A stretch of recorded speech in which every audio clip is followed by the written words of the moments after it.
successful women, entrepreneurs, business women, successful career women, the whole expectation these days is that yes, you can have a job, you can do this, you can do that, you can be successful in business, but you are still expected to do all those other things as well.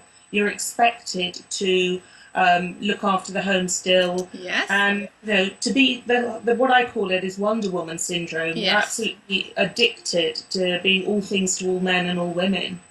So basically, what I've just heard you say is that the whole Wonder Woman syndrome is not part of our DNA as women.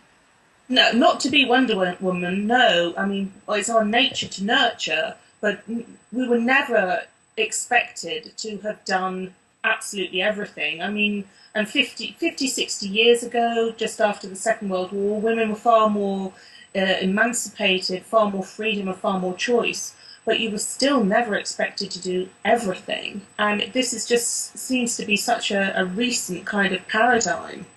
And a lot of it is that we've done it to ourselves as well. Yes. We're such givers, and if people ask us to do things, it's you really have to develop the muscle which allows you to say no.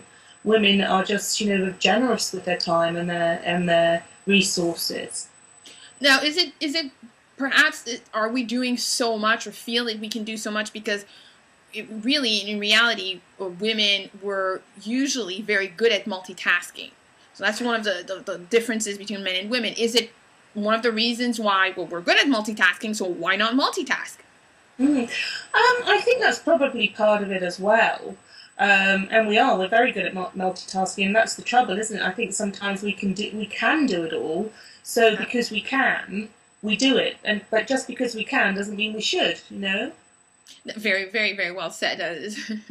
I had somebody once, I was talking to her, and she said, well, I'm very good at ironing, but it's not because I can iron very well that I want to do it as a profession. So time to time I will take my clothing to the dry cleaner and have it pressed there as opposed to me doing it and ironing the perfect shirt. So very interesting. Now, in terms of all this multitasking, I think that, I personally feel that sometimes you feel that you're doing so much, and if something drops, then you feel guilty that, oh, you should have done it but you didn't do it, and your schedule is cramped. Is all this multitasking contributing to women feeling low self-esteem at the fact that they can't achieve all of the items on their to-do list, and are they guilty because they feel that perhaps they're not superwoman all the time? Oh, absolutely. I think we carry around a huge amount of guilt, and my friends that have small children and successful businesses, yes, they're constantly torn. Part of them really, really wants to spend the time with the children, but they know that they have to put the time and effort and energy into the business. Yes. And even though they're doing a good job with both areas, they just always feel like it's not enough because there's so much expectation. So much expectation. A dear friend of mine right now, she's gone through a sadly very acrimonious divorce with her husband, and she has a social networking company in London. It's very, very successful, but she has a meeting on every week. Okay. She has a very exclusive evening dinner, she has a cultured event, and she has one drop-in event, and she has a breakfast meeting. So her business dictates that she has to be out in the evenings. Yes. And she has excellent childcare when the boys are staying with her. Mm-hmm. But her husband has really tried to say that she's an unfit mother. Really?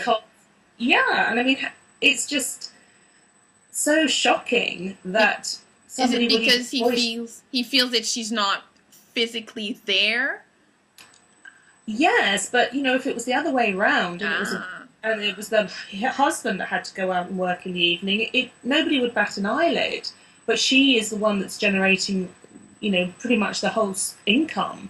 She has to provide for her boys, and this is the nature of her business. But it just wouldn't even flag up otherwise, and it shows that there's still that insidious conditioning that a woman's role is that she's got to be the full-time nurturer, blah, blah, blah. And yes, she can have a career and she can do this, but she's got to do all of those things first. And she has to look sexy. Yes. And has to be able to, cook and clean, or have those things provided for. We have this constant message that we really do have to do everything. And all of this messaging